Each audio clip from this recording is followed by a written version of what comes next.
पहला खूबसूरत सा नाम है शजीना। शजीना के मायने है एक सब्र के साथ। Next name is Misbah. Misbah की मायने है चिराग और रोशनी। नाम है हमारे पास तहनीत, मायने है मुबारक हो या मुबारकबाद। नाम है ताहिना। ताहिना के मायने है दाना खातून। Next name is Labiba. इसके मायने है आकिल, होशियार, अक्लमंद। नाम है अलीशा। अलीशा के मायने है खुदा की तरफ से महफूज शुदा। नाम है इंशाल। इंशाल के मायने है बुलंद मर्तबा। नाम है अफरोज़। अफरोज़ के मायने है रोशन करने वाली। नेक्स्ट नेम इज़ माजरा। माजरा के मायने है अच्छे काम करने वाली। नाम है रुमीना। रुमीना के मायने है प्यार और मोहब्बत करने वाली।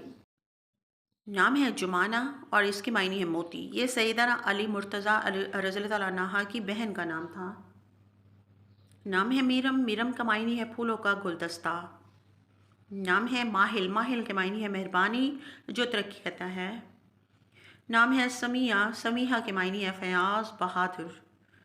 नाम है मुनीबा। मुनीबा के मायने है हक की तरफ आने वाली।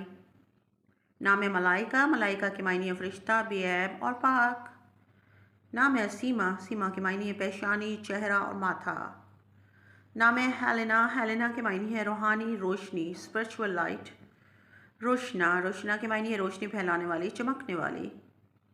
नाम है शारिया। शारिया के मायने है शहजादी, बादशाह की बेटी। नाम है फ़बीहा। फ़बीहा के मायने है खुशकिस्मत, लकी।